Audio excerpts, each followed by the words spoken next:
चौधरी अभय सिंह चौटाला जी जिंदाबाद, चौधरी अभय सिंह चौटाला जी जिंदाबाद, जनहित के महानायक जिंदाबाद, जनहित के महानायक चौधरी अभय सिंह चौटाला जी जिंदाबाद, जनहित के महानायक चौधरी अभय सिंह चौटाला जी जिंदाबाद, चौधरी अभय सिंह चौटाला जी जिंदाबाद, चौधरी अभय सिंह चौटाला जी जिंदाबाद, चौधरी अभय सिंह चौटाला जी जिंदाबाद, इंडियन नेशनल लोकल जिंदाबाद।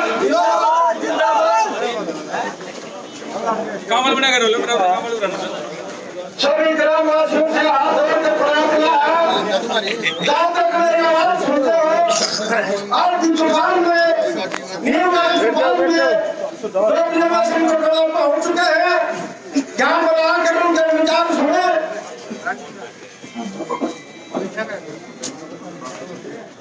मैं प्रार्थना करूंगा हमारी पार्टी के अशोक प्रकाशी श्री पार्षद शर्मा जी वो आए और अपने विचार रखे। बहुत ही मान और सम्मान के योग्य है हमारी पार्टी के प्रदेश के प्रधान महासचिव बड़े भाई अभय सिंह चौटाला जी, प्रदेश के अध्यक्ष नरसिंह सिंह राठी जी, पूर्व में विधायक रामकुमार सैनी जी, पूर्व में बाढ़ के प्रधान रहे कृष्ण मलिक जी, भिवानी जिले से जिला अध्यक्ष भाई रवि शर्मा जी और बंडेरी गांव के मेरे पिता तुल्य बुजुर्ग और नौजवान साथियों, मैं तो सोनीपत जिले में भाई साहब का पहुंचने पर स्वागत करता हूँ, अभिनंदन करता हूँ और बंडेरी गांव के लोगों को ब्राह्मणों का गाँव है इसलिए बताना भी चाहूंगा कि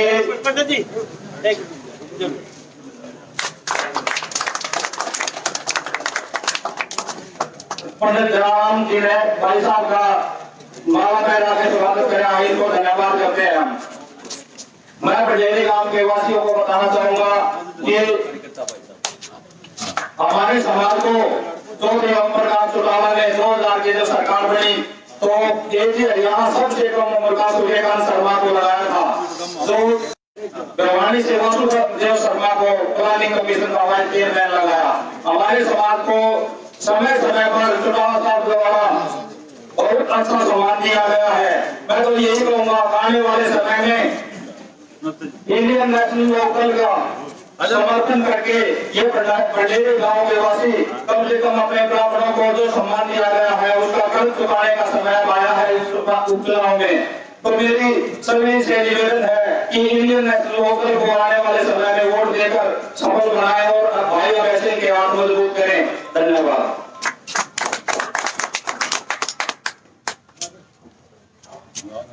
मैं प्रार्थना करूंगा हमारी पार्टी के राष्ट्रीय उपाध्यक्ष श्री प्रकाश भारती जी वो आए और अपने विचार रखे। सरकारियों से सभी सामान्य साथियों, आज आपके गांव में चौधरी अभय सिंह चौटाला जी जो हरियाणा विधानसभा में अपोजिशन के नेता रहे हैं और अभी इलाहाबाद से विधायक हैं, आपके गांव में आए हैं। अभी इलेक्शन तो हुआ नहीं है लेकिन बड़ौदा का बाई इलेक्शन होगा। गांव में जाकर के कितना विकास सरकार ने किया है, कितना कार्य सरकार ने किया है। 6 साल से बीजेपी की सरकार भी है और पहले कांग्रेस की सरकार रही है, तो लोगों से मिलने के लिए, लोगों की समस्याओं को जानने के लिए आज गांव के दौरे पर हैं। इस मौके पर चौधरी नरसिंह सिंह राठी जी और तमाम लीडरशिप, आज साथियों हम आपके बीच में एक बात कहने के लिए आए। हमने 30-35 साल बहुजन समाज पार्टी में कार्य किया और हमारा गठबंधन हुआ था हरियाणा प्रदेश में इंडियन नेशनल लोकदल के साथ और चौधरी अभय सिंह चौटाला जी ने, चौधरी ओम प्रकाश चौटाला जी ने इस गठबंधन को करने का काम किया था। हरियाणा के कोने कोने में एक बात की चर्चा थी कि हरियाणा में सरकार बनेगी इंडियन नेशनल लोकदल की। हरियाणा के कोने कोने में इस बात की चर्चा थी और बीजेपी आरएसएस ने एक साजिश करके उस गठबंधन को तोड़ने का काम किया। कुछ शरारती लोगों ने उस गठबंधन को तोड़ने का काम किया। जैसे वो गठबंधन टूटा, उसके बाद प्रदेश में हालात बिगड़ गए। और मैं इतना कहना चाहूंगा कि हम तो देवेश सिंह चौटाला जी के बारे में एक बात सुनते थे कि वो जुबान के धनी आदमी हैं। 10 महीने साथियों हमारे इनके साथ रहा है, गठबंधन रहा है। साधन जी मेरे साथ आए, रमेश्वर साथी और हमारी टीम के बहुत लोग साथ में हैं। 10 महीने हमारा गठबंधन रहा। तो देवेश सिंह चौटाला जी जो कहते हैं उनकी बात पत्थर पे की तरह से है। तो अपनी बात कभी पीछे नहीं हटते हैं, अपनी बात से पीछे नहीं हटते हैं। लेकिन अगर इसमें कमी रही, हमने कहा कि शरारती लोग तो गठबंधन तोड़ रहे हैं। हमने उस समय जो हमारा बहन जी मायावती जिस समय नेता थी, उसको भी हमने कहा कि भले कुछ शरारती लोगों ने गठबंधन को तोड़ने का काम किया, आप मत तोड़ो। बार बार गठबंधन करना, तोड़ना ये ड्रामा जब चलता रहा, जब उन्होंने जुबान काटने का काम किया तो हमने 35 साल उस संगठन में काम किया। उसको छोड़ करके पूरे दलबल के साथ साथियों जुबान के धनी देवेश सिंह चौटाला जी को ही नेशनल को ज्वाइन करने का काम किया। हमने देखा है राज कांग्रेस का, हमने कांग्रेस का राज देखा है और बीजेपी का देख ही रहे हैं। जो नरेंद्र मोदी जी के बारे में एक बात कहते थे लोग के चाय बेचने वाला है, चाय बेचने वाला प्रधानमंत्री बन गया, गरीब आदमी प्रधानमंत्री बन गया।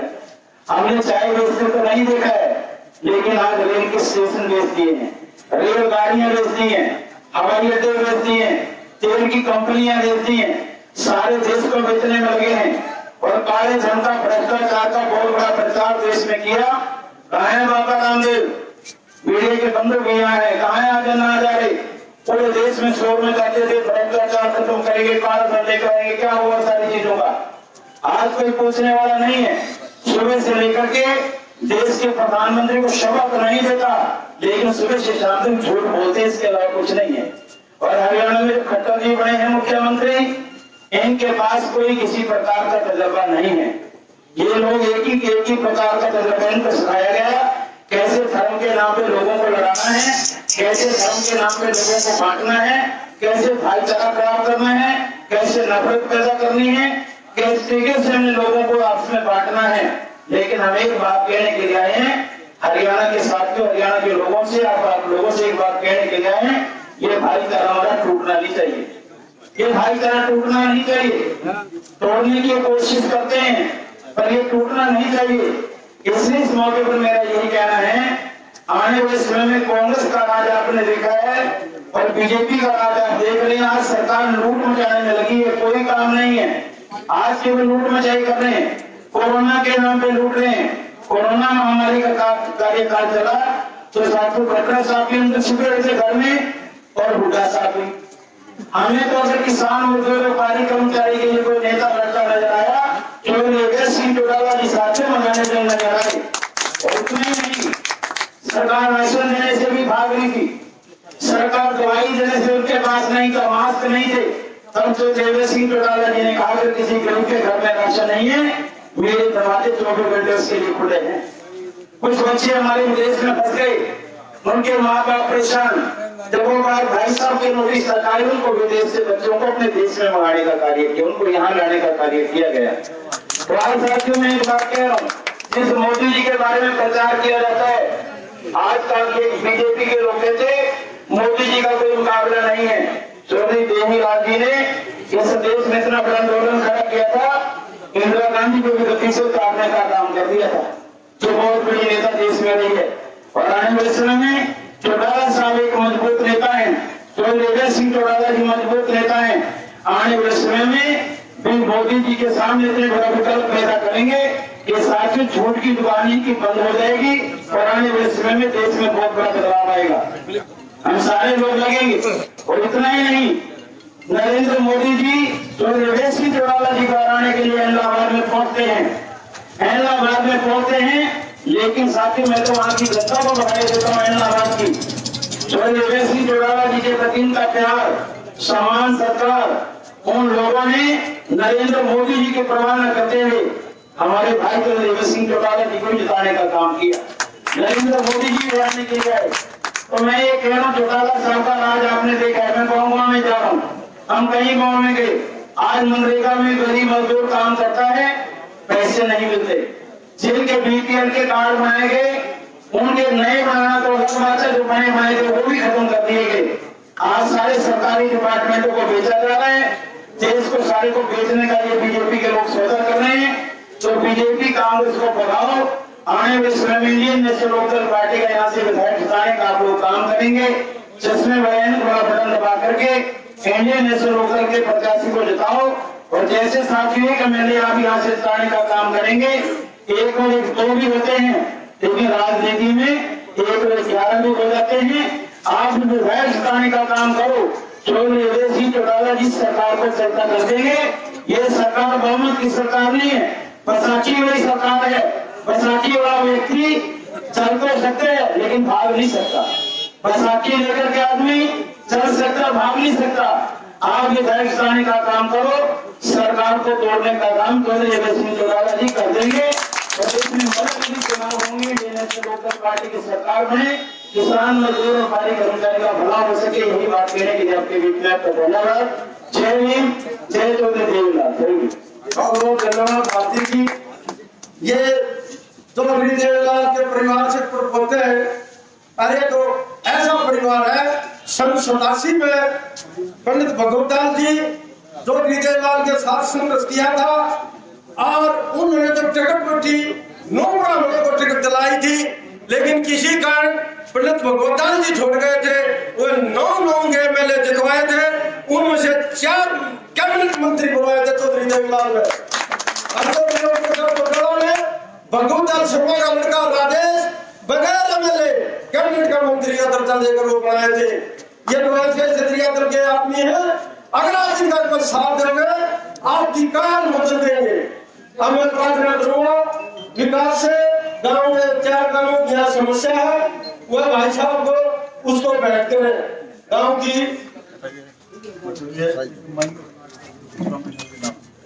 बहुत संकरी थोड़ी करवाने के लिए मांगते हैं 4 गाँव इस गाँव की अब मैं प्रार्थना करूंगा हमारी पार्टी के प्रधान महासचिव और एलएमएस के 4 बार एमएलए और बहुत ही संघर्षशील बहादुर नेता चौधरी ओम प्रकाश चौधरी अभय सिंह चौटाला हुआ है, और गाँव वालों को दिशा निर्देश दें।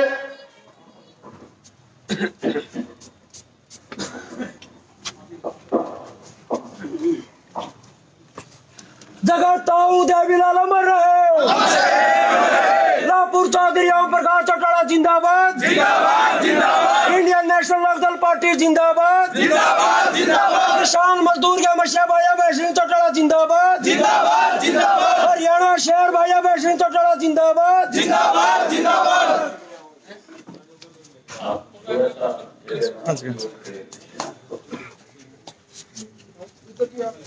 इधर आ जाओ, इधर आ जाओ। आप आगे आ जाओ,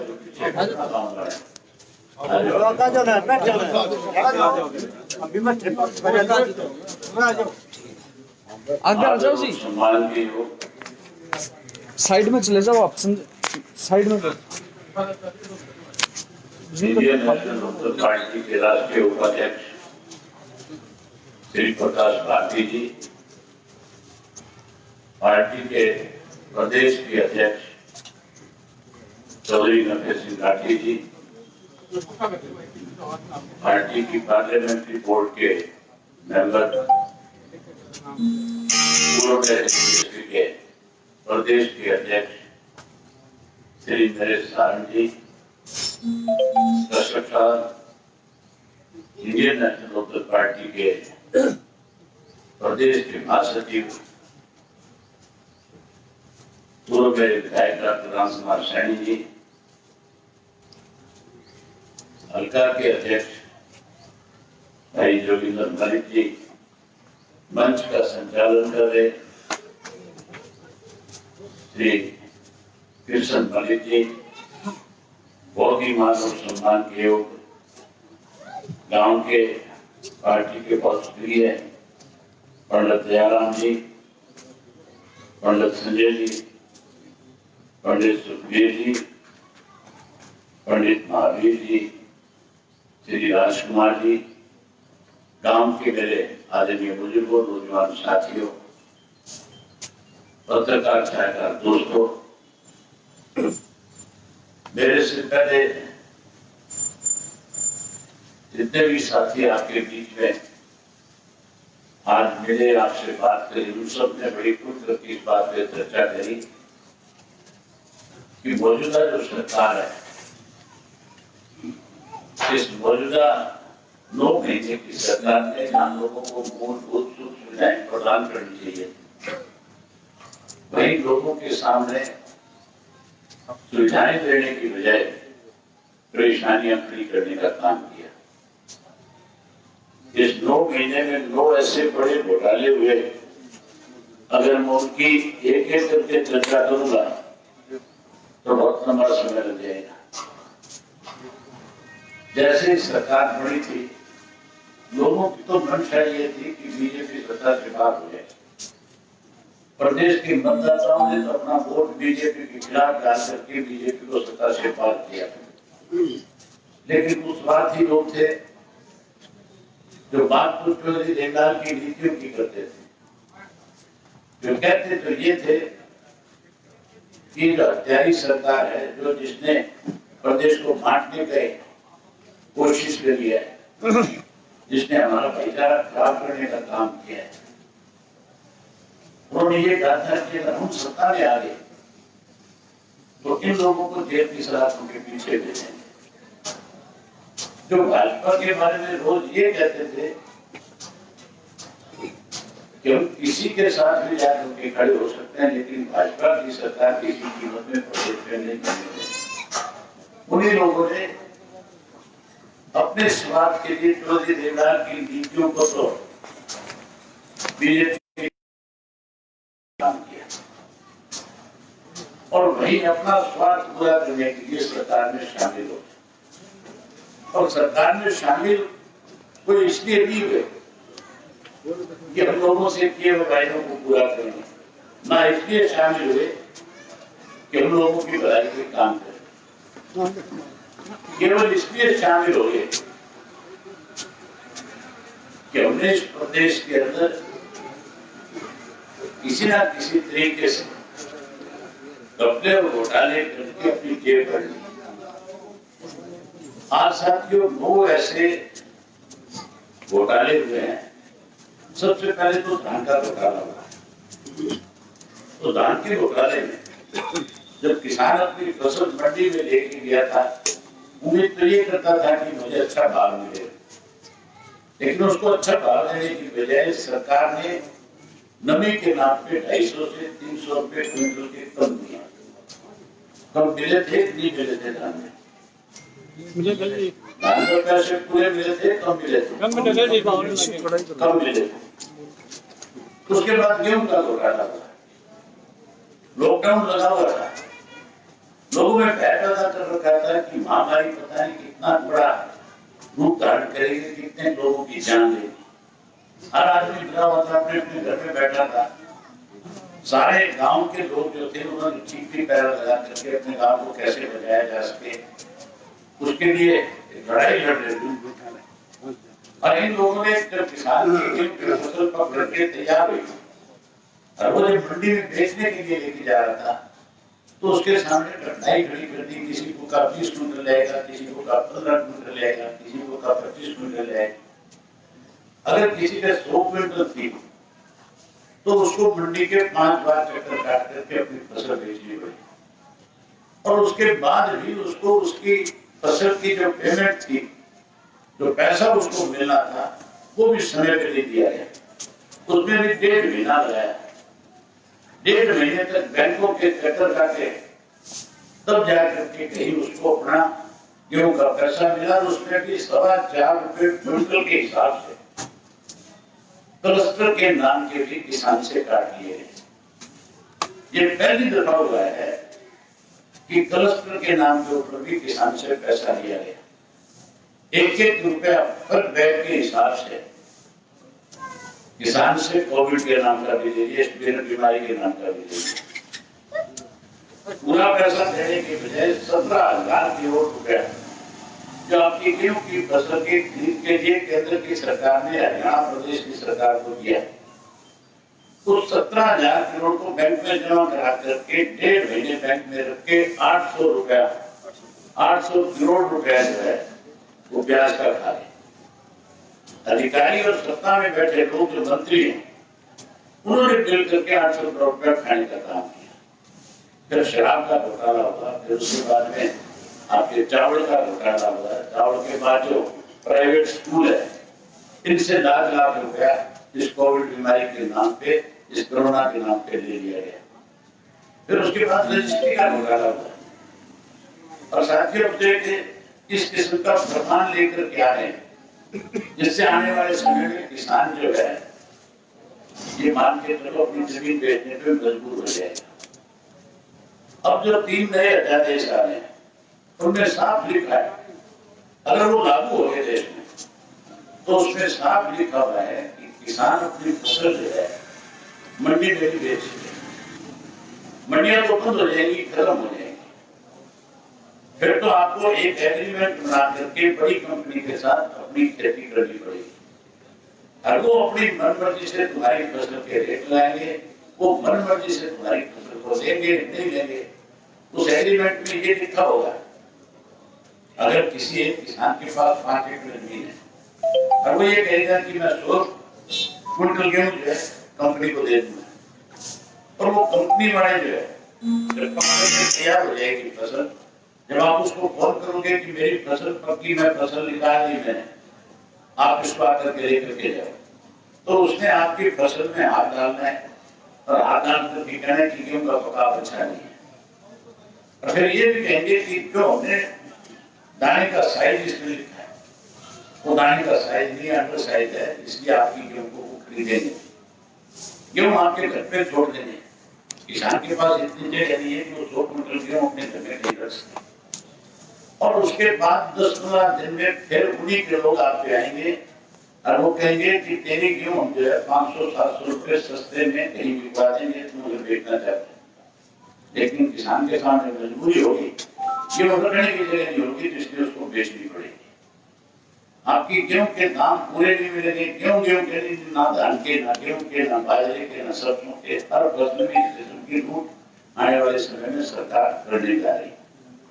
ताकि अध्यादेश आए, हमने तो इसका विरोध किया, किसान यूनियन जितनी है सारी विरोध कर रही है, व्यापारी इसका विरोध कर रहे हैं, लेकिन कांग्रेस पार्टी ने कहीं विरोध नहीं किया।